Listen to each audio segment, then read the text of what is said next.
அனைவருக்கும் வணக்கம். நான் உங்கள் சரவணன். தமிழ்நாட்டில் இந்த ஸ்பெஷல் ஸ்டே ரவுண்டோடைய 2 ரவுண்ட் ஸ்பெஷல் ஸ்டே ரவுண்ட் 2 எம்சிசியில் நேற்று அனௌன்ஸ்மெண்ட் பண்ணாங்க. காலையிலேயே அதுக்கு உண்டான நோட்டிஃபிகேஷன் கொடுத்தாங்க. நம்ம சேனலில் பதிவு பண்ணோம்.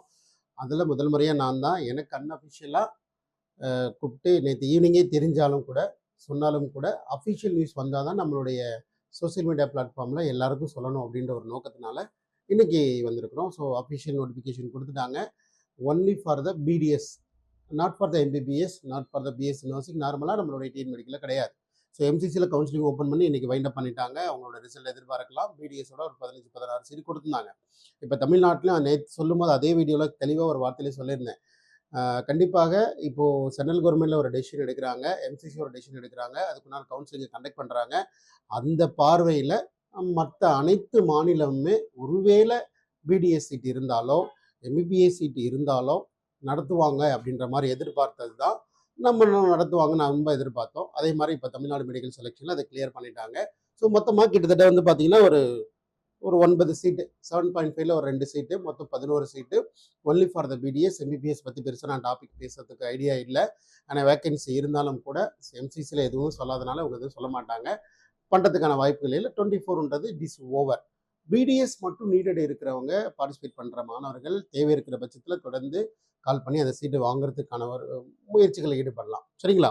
நம்பர் 1 7.5ல் ஒரு 2 சீட்டு, ஏசிஏ கேட்டகரி ஒரு சீட்டும், அப்புறம் பிசி கேட்டகரியில் ஒரு சீட்டும் இருக்கிறதா நீங்கள் பார்த்துருப்பீங்க.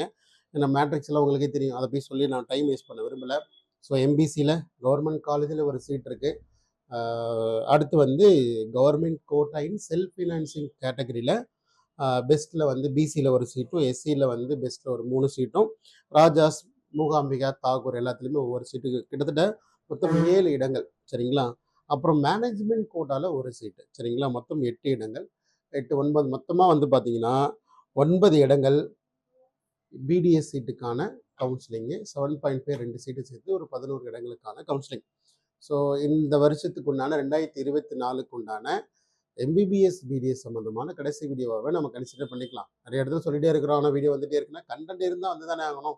ஒரு டேட்டா தெரியும், எனக்கு தெரிய வருது, மேபி யாரும் அதை போய் பார்க்கவே இல்லை, இப்போ டைம் வந்துடுச்சு, ஓப்பனும் ஆகிடுச்சு, பண்ண போகிறாங்க அப்படின்ற பட்சத்தில் மிஸ் பண்ணிடக்கூடாதுன்றது நம்ம ரொம்ப மிகப்பெரிய எய்ம் இல்லையா?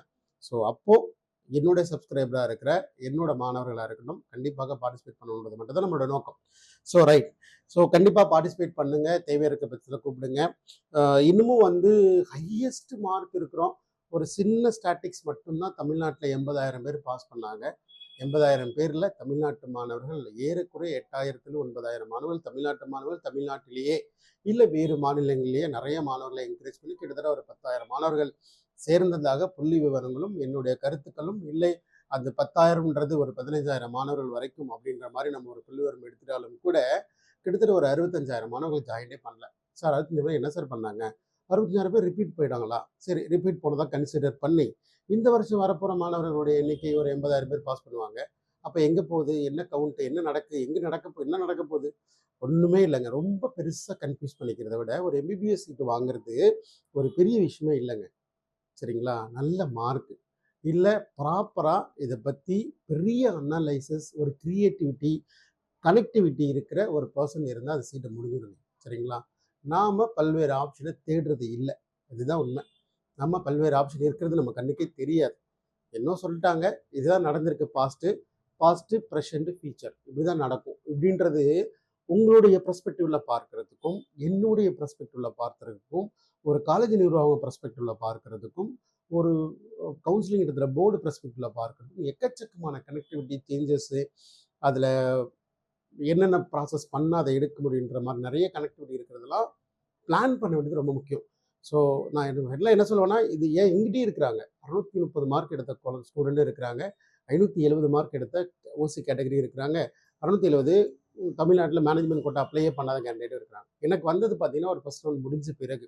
அப்போ அப்ளிகேஷனே இல்லாதப்போ எதுவும் ப்ராசஸே பண்ண முடியாது. வேறு எதுக்கு மைக்ரேட் ஆகணும்னு நினைச்சாலும் அவங்களுக்கு அப்போதைக்கு அந்த ஐடியா இல்லை. பட் முயற்சி பண்ணி கடைசியில் வந்து இப்போ வாங்கி கொடுங்கன்னு கேட்குறது. உங்களை எண்ணங்களையும் நான் மாற்றுவது இவ்வளோ நாள் தள்ளி கொடுக்க மாட்டேன். அப்போவே ஃபோர்ஸ் பண்ணி உங்களுக்கு நீங்கள் ஏதாவது வாய்ப்பு இருக்குன்ற மாதிரி கொண்டு இருக்கலாமோ, வேறு ஆப்ஷனுக்குள்ளே வாங்க, இதுக்கப்புறம் வெயிட் பண்ணக்கூடாது அப்படின்ற மாதிரி ஃபோர்ஸ் பண்ணியிருக்கலாமோ அப்படின்ற மாதிரி தான். எனிவே நடந்து முடிந்த பாதைகள் அனைத்தும் மிகப்பெரிய அனுபவம். சரிங்களா? நடந்து வந்த பாதைகள் எல்லாமே ஒரு மிகப்பெரிய அனுபவம். வரப்போற உருவாக்கப்படுகிற இல்ல கிரியேட் பண்ற பாதைகள் ரொம்ப ரொம்ப அவசியமும் கூட. சரிங்களா? ஸோ அந்த எல்லா இடத்துலயுமே என்னுடைய கைட்லைன் வந்து கூட உங்களுக்கு சப்போர்ட்டிவா இருந்துட்டே இருக்கும். தொடர்ந்து நம்ம சேனலை சப்ஸ்கிரைப் பண்ணி வச்சுக்கிட்டே இருங்க. நமக்கு தேவைப்படுற மாணவர்களுக்கும் எடுத்து சொல்லுங்க. இல்ல சொல்லலாம் பரவாயில்ல. அட்லீஸ்ட் கம்யூனிகேட் பண்ணுங்க. மேபி அவங்களுக்கு யூஸ்ஃபுல்லா இருக்கலாம். Sir still MBBS seat sir 2024 ஏதாவது வாய்ப்பு? கண்டிப்பாக ஆல்மோஸ்ட் எல்லாமே முடிஞ்ச மாரி தான். இதுக்கப்புறம் சீட்ஸ்லாம் எதுவும் கிடையாது.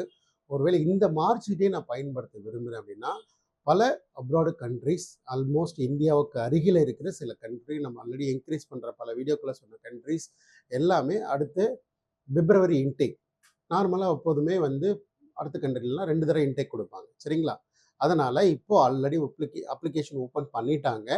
அந்த எல்லா அப்ளிகேஷனும் ஓப்பன்ல தான் இருக்கு. மேபி அப்ளை பண்ணோம்னா பிப்ரவரி இன்டேக்ல போகலாம். ஸோ விசா ப்ராசஸிங் ஒரு 10 to 25 டேஸ் டைம் எடுத்துப்பாங்க. பண்ண முடியும். ஜாயின் பண்ணலாம். பட் உங்களுடைய படிக்கணுன்ற எண்ணத்த மட்டும் விட்றாதீங்க. ஆர்வத்த மட்டும் விட்றாதீங்க. அதுக்கு எம்பிபிஎஸ்க்கு ஈக்குவலான ஒரு படிப்பு இன்னமும் இந்த உலகத்தில் கண்டுபிடிக்கப்படல. படிக்கணுன்ற இன்ட்ரெஸ்ட் மட்டும் அதிகமா வச்சுக்கோங்க. நம்ம அடுத்தடுத்த வீடியோல பார்க்கலாம்.